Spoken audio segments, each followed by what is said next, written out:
Sempat tertunda selama 1 minggu, Jerusna terdakwa dalam perkara tindak pidana perdagangan orang akhirnya diseret ke kursi persakitan Pengadilan Negeri Batam untuk menjalani sidang dengan agenda pembacaan surat dakwaan dari Jaksa Penuntut Umum Samuel Panggaribuan. Berdasarkan surat dakwaan yang dibacakan oleh JPU Samuel Panggaribuan, perkara tindak pidana perdagangan orang yang dilakukan oleh terdakwa Jerusna berawal dari laporan Romo Pascal, selaku Ketua Komisi Keadilan dan Perdamaian Pastoral Migran Perantau atau KKP PMP Kepri ke Polda Kepri terkait perekrutan tenaga kerja asal NTT tanpa memiliki dokumen resmi dan masih di bawah umur. Korban menjaga sukses dengan memperoleh korban sering keletihan dan juga selama bekerja di rumah majikannya tersebut. Saksi korban tidak pernah menerima gaji secara langsung dari majikannya. Bahwa saksi Yuliana Fitri Wijaya membayar gaji saksi korban itu Mardiana Soleh setiap belajar dengan cara transfer uang kepada terdakwa melalui rekening BCA milik terdakwa.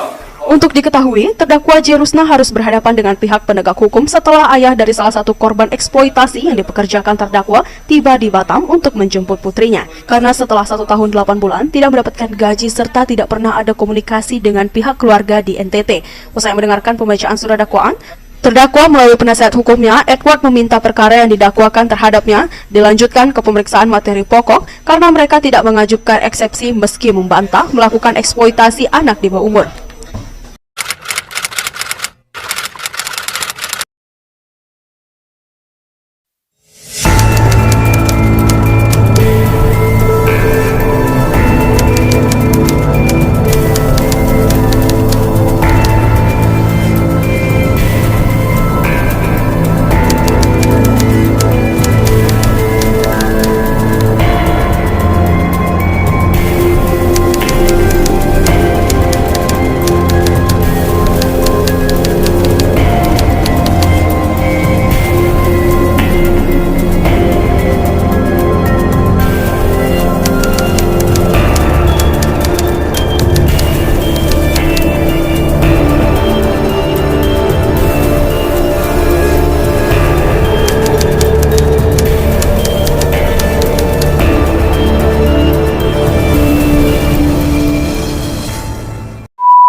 Pada Februari 2016 terjadi kasus pidana human trafficking terhadap anak di bawah umur yang dilakukan oleh terdakwa Jerusna selaku Direktur PT Tugas Mulia dengan korban yang masih berusia 14 tahun bernama Mardiana Sonlai yang berasal dari Nusa Tenggara Timur. Mardiana dipekerjakan sebagai pembantu rumah tangga di Batam. Mardiana kerap kali merasa letih dalam bekerja karena terlalu keras dan korban mengaku tidak pernah mendapatkan gaji langsung dari majikannya Yuliana. Menurut pengakuan Yuliana sang majikan, ia rutin mengirimkan gaji pembantunya Mardiana Sonlai melalui rekening Jerusna. Namun terdakwa Jerusna tidak pernah memberikan gaji tersebut kepada korban. Hal ini terjadi hingga tahun 2018 di mana saat itu korban sudah berusia 16 tahun. Menurut kacamata sosiologi hukum menurut Weber, hukum yang diterapkan pada kasus-kasus keadilan adalah jenis hukum bertipe rasional penuh. Adanya pengklasifikasian hukum, yakni pembagian hukum berdasarkan ranah tingkat rasional sebuah masyarakat. Pada hukum tipe formal rasional ini, hukum sudah mengambil sosok dalam bentuk aturan-aturan rinci, khusus dan terkodifikasi. Perspektif lain yang dinyatakan oleh Weber adalah adanya hukum dengan asas tajam ke bawah dan tumpul ke atas.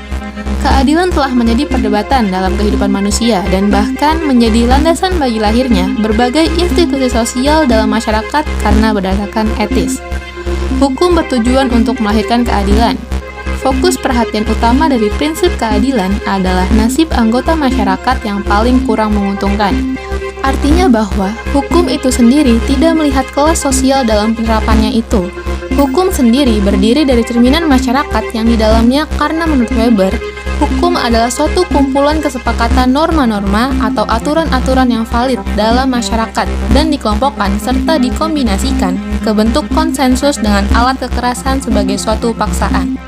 Pada saat peradilan, terdakwa Jerusna terbukti bersalah karena melakukan eksploitasi ekonomi terhadap anak dengan melanggar 3 pasal, yakni Pasal 88 Jo Pasal 76I Undang-Undang Republik Indonesia Nomor 35 Tahun 2014 tentang perubahan atas Undang-Undang Nomor 23 Tahun 2002 tentang Perlindungan Anak. Jo pasal 55 ayat 1 KUHP. Terdakwa J. Rusna dijatuhkan pidana penjara selama 1 tahun 4 bulan serta denda sebesar 50 juta ribu rupiah dengan ketentuan jika tidak dibayar maka diganti dengan kurungan selama 6 bulan. Dalam hal ini, keluarga korban menentang tuntutan J. Rusna karena diyakini terlalu rendah hukumannya bagi J. Rusna. Keputusan hakim dalam kasus hukum ini seolah-olah memperlihatkan bahwa hukum bisa dibeli. Hal ini tentu membuat keluarga serta korban merasakan ketidakadilan. Alasan putusan hukum ini tidak adil lainnya adalah adanya perbedaan putusan dengan terdakwa lainnya, yaitu Paulus Baun selaku anak buah dari terdakwa J. Rusna, yang mana Paulus Baun divonis dengan hukuman 4 tahun penjara. Hal ini tentu menjadi perdebatan publik karena perbedaan tuntutan hukum yang padahal terdakwa J. Rusna adalah dalang dari kasus tersebut. Menganalisis dari teori hukum Weber dapat dilihat bahwa hukum bertujuan untuk melahirkan keadilan bagi masyarakat, di mana hukum tidak melihat kelas sosial dalam penerapannya. Namun ternyata dalam kasus ini sangat terlihat kelas sosial yang membuat sebagian masyarakat kurang diuntungkan dalam keadilan hukum. Korban yang memiliki ekonomi rendah merasa tidak adil, karena terdakwa J. Rusna hanya mendapatkan hukuman ringan yaitu 16 bulan penjara. Padahal jika dilihat dari anak suruhannya yang divonis 4 tahun penjara, seharusnya J. Rusna juga mendapatkan hukum yang setimpal. Fenomena hukum ini menunjukkan seolah-olah hukum bisa dibeli oleh ia yang merupakan Direktur PT Tugas Mulia sehingga hukuman pidananya lebih diringankan. Simpulan. Pada dasarnya, setiap warga negara Indonesia itu memiliki hak yang sama di keadilan hukum. Mengacu kepada pengklasifikasian Weber tentang hukum berdasarkan ranah tingkat rasional sebuah masyarakat, hukum di Indonesia itu masuk kepada hukum tipe rasional penuh.